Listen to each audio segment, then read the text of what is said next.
What we're going to be doing is a 25% tariff on all cars that are not made in the United States. 25% tariffs that the president announced on imported cars as well as parts starting next week.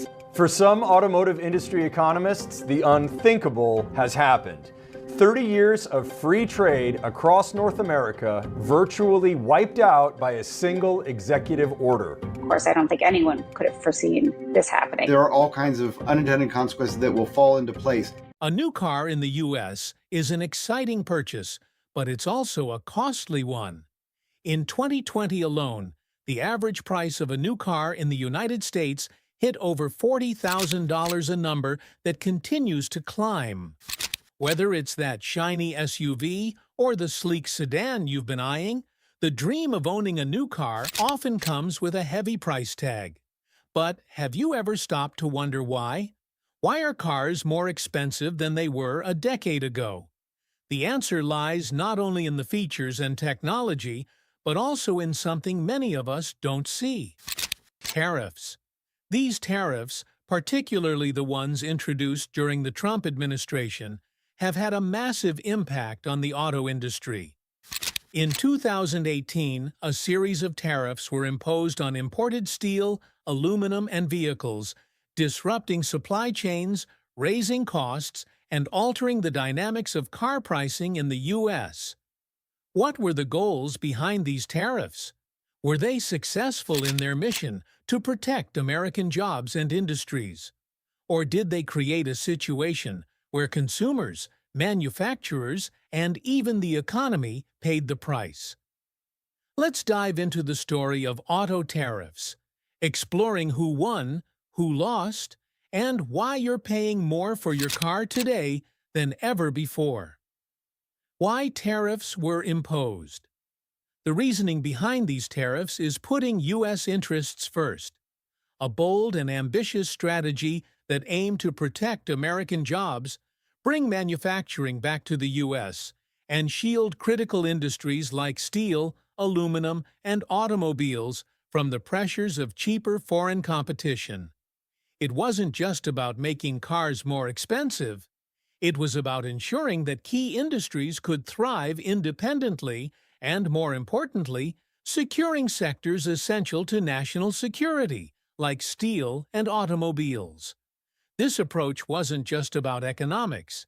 It was about asserting national strength, reclaiming economic sovereignty, and reducing the U.S.'s dependence on foreign goods. The tariffs were meant to create a more competitive environment for U.S. manufacturers by giving them protection from the flood of cheaper imports. The hope was that by safeguarding industries like steel and auto manufacturing, jobs would return, the domestic economy would strengthen, and the U.S. would regain some control over its industrial future. But did this vision come to life? Was the playing field truly leveled? Or did these tariffs set off a chain reaction of unintended consequences, affecting not just the industries they were meant to protect, but the economy at large? Breaking down the tariffs. This wasn't just a single, straightforward tax on foreign cars. No, it was more like a layered cake, with different tariffs hitting different industries over time. First came the basics: steel and aluminum. In 2018, tariffs were slapped on these materials, 25% on steel, and 10% later raised to 25% on aluminum. At first, some countries like Canada and Mexico got a break, but by 2025, those breaks were gone. Every country importing these materials had to pay up. Why did this matter? Steel and aluminum are the backbone of the auto industry. And the moment these materials became more expensive, car manufacturers had no choice but to pass those costs on to consumers. But the story doesn't end there. In 2025, the focus shifted directly to cars and auto parts. A massive 25% tariff was imposed on cars, trucks, and essential auto parts like engines and transmissions. The justification? National security. The idea was to protect the American auto industry, But the reality was far more complex. The cost of importing a car jumped sometimes as high as 50%. This meant your dream car just got a lot pricier. Then there was the twist: the USMCA trade deal with Canada and Mexico. Under this deal, a 25% tariff was only charged on the value of non-US parts in a car. Sounds like a loophole, right?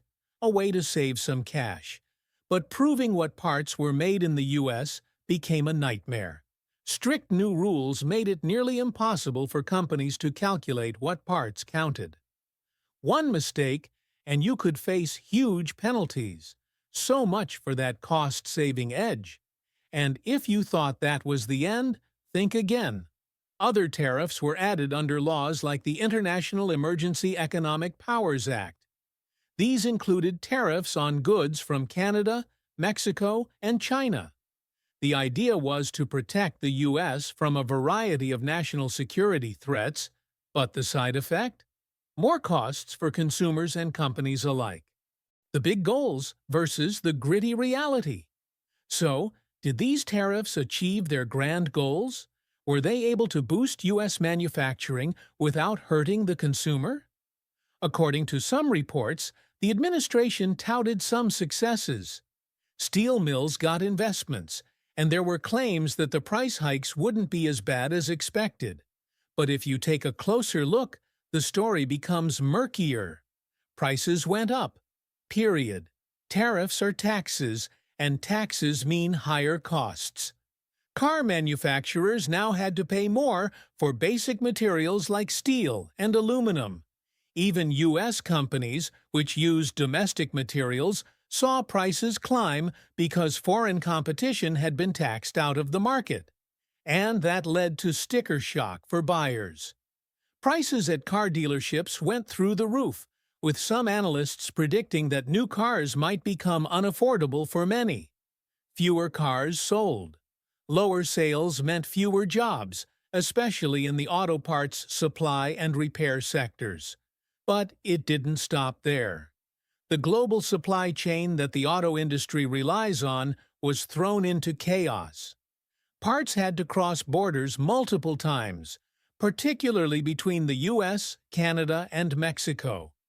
The tariffs disrupted this complex web, leading to delays, higher costs, and even more uncertainty. So, what's the takeaway? Tariffs are a complex beast.